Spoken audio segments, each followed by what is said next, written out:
여러분 안녕하십니까? 다양한 뉴스가 가득한 방송 IHQ 리포트 임리아입니다. 5월 24일 수요일 뉴스 시작하겠습니다.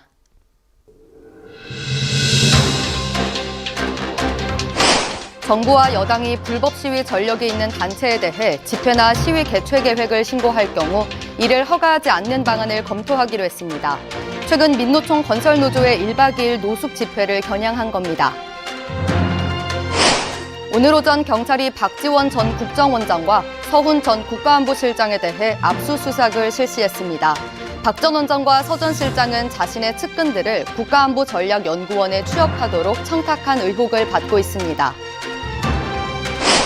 지난달 치러진 국가자격시험에서 채점도 전에 답안지가 파쇄됐습니다. 공단은 시험 수수료 면제, 교통비 등의 보상을 검토하겠다고 밝혔지만 수험생들은 분통을 터뜨리고 있습니다. 최근 식품업계에선 기존 제품의 양을 늘린 일명 먹그레이드 제품 출시가 이어지고 있습니다. 고물가의 이러한 곱빼기 제품이 소비자들 사이에서 인기를 끌고 있습니다. 지난 3년간 21대 국회의원 재산이 평균 7억 원 넘게 증가한 것으로 조사됐습니다. 특히 부동산 재산만 3억 2천만 원 증가했습니다.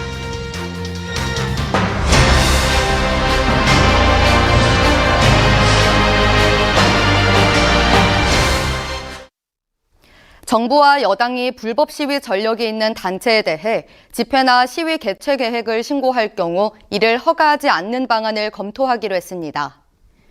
윤재옥 국민의힘 원내대표는 오늘 당정협의회를 마친 뒤 이같이 밝혔는데요. 그러면서 출퇴근 시간대 주요 도심 도로상에서 개최하는 집회 시위는 역시 신고 단계에서 제한할 수밖에 없다는 의견도 모아졌다고 덧붙였습니다. 최근 민노총 건설노조의 1박 2일 노숙 집회를 겨냥한 겁니다.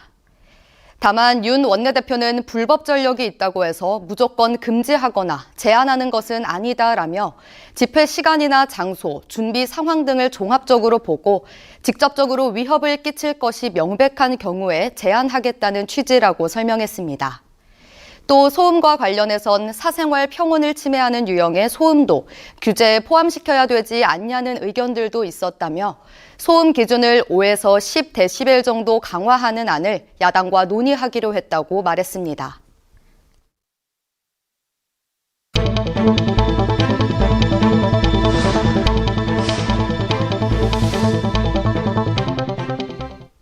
오늘 오전 경찰이 박지원 전 국정원장과 서훈 전 국가안보실장에 대해 압수수색을 실시했습니다. 박 전 원장과 서 전 실장은 자신의 측근들을 국가안보전략연구원에 취업하도록 청탁한 의혹을 받고 있습니다. 특히 박 전 원장은 지난 2020년 8월 자신의 보좌진 출신 2명을 정당한 추천 절차나 서류 심사, 면접 등이 없이 해당 연구원의 연구위원으로 채용하도록 한 혐의를 받고 있습니다. 서 전 실장은 국정원장 당시인 지난 2017년 8월 해당 연구원 채용 기준에 미달한 조모 씨를 연구기획실장으로 채용하게 한 혐의를 받고 있습니다. 경찰은 서 전 실장이 연구원의 인사복무 규칙 변경을 지시하고 이 규칙을 토대로 조 씨를 채용한 것으로 보고 있습니다. 조 씨는 연구원에 입사한 뒤 공금 등을 횡령한 혐의를 받고 있는데 조 씨에 대한 구속영장은 어제 신청됐지만 방어권이 침해될 수 있다는 이유로 기각됐습니다. 열심히 준비한 시험에서 채점도 전에 답안지가 파쇄됐다면 얼마나 황당할까요? 지난달 치러진 국가자격시험에서 이러한 일이 발생했다고 하는데 재시험을 보게 된 수험생들의 반발이 잇따르고 있습니다. 지난달 23일 서울 연서중학교에서 수험생 609명이 국가기술 자격시험을 봤습니다. 전국에서 17만 명이 응시한 올해 첫 기사시험장 가운데 한 곳이었는데요. 시험 종료 후 포대에 담긴 답안지는 산업인력공단 서울 서부지사로 운반됐습니다. 그런데 연서중학교에서 운반된 답안지는 금고가 아닌 일반 창고로 옮겨졌습니다.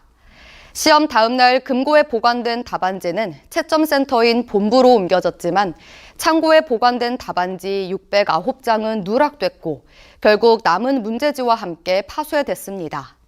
공단은 시험 수수료 면제, 교통비 등의 보상을 검토하겠다고 밝혔지만 수험생들은 분통을 터뜨리고 있습니다.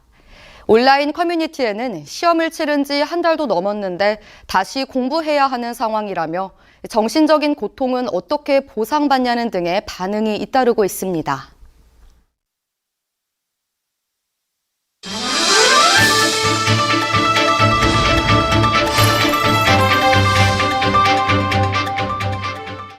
최근 식품업계에선 기존 제품의 양을 늘린 일명 먹그레이드 제품 출시가 이어지고 있는데요.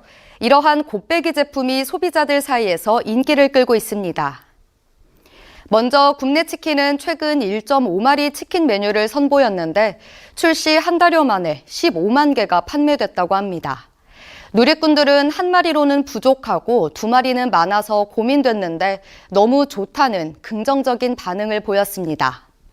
오뚜기도 지난달 기존 컵누들 소컵보다 중량을 1.6배 늘린 컵누들 큰 컵을 선보였는데요.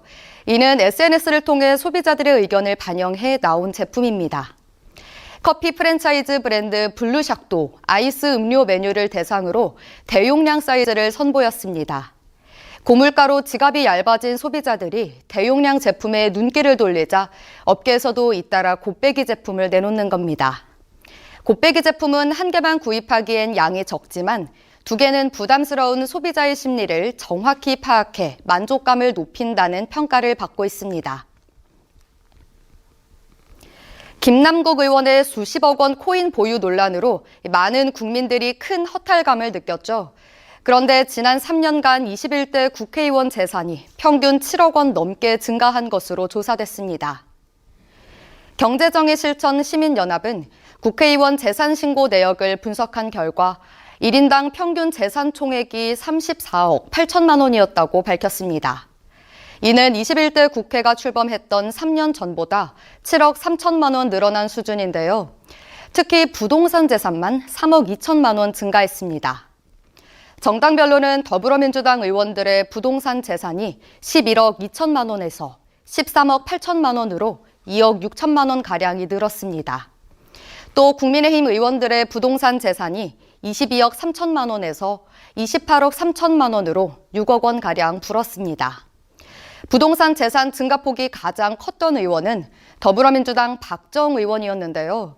박 의원은 서울 송파구 근린생활시설 매입 등으로 부동산 재산이 2020년 351억 원에서 올해 429억 원으로 무려 77억 4천만 원 증가했습니다. 이어 국민의힘 소속인 박덕흠, 박성중, 이철규 의원 등이 그 뒤를 이었습니다.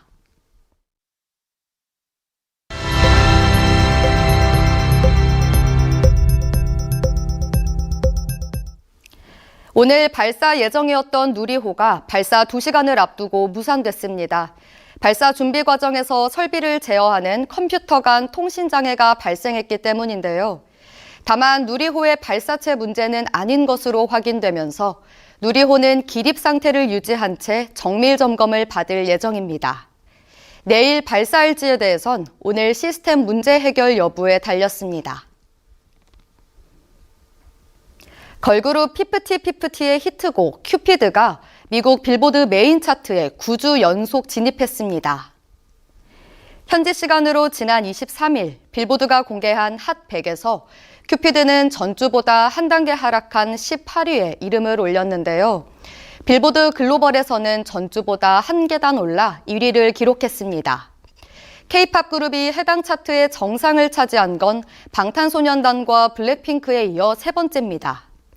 피프티피프티는 2021년 설립된 신생 중소기획사에서 소규모의 투자로 활동을 시작했는데요. 이후 글로벌 소셜미디어 틱톡에서 큐피드가 인기를 끌며 전 세계로 퍼졌고 이른바 중소의 기적을 이뤘습니다. 윤석열 대통령의 부인 김건희 여사가 한국 방문의 해 명예위원장을 맡게 됐습니다. 이부진 호텔신라 사장의 요청에 수락한 겁니다. 김건희 여사는 전날 한국관광공사에서 진행된 K관광협력단 출범식에 참석했는데요.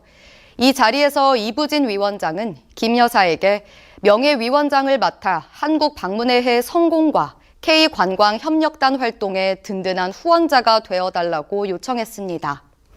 이에 김건희 여사도 전 세계인이 오고 싶은 대한민국의 매력을 알리는데 최선을 다하겠다며 한국 방문의 위원회 명예위원장직을 수락했습니다.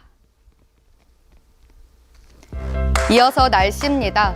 목요일인 내일은 전국이 대체로 맑으면서 초여름 날씨를 보이겠습니다. 다만 중부지방은 밤부터 흐려지고 서해 5도에는 비가 내릴 전망입니다.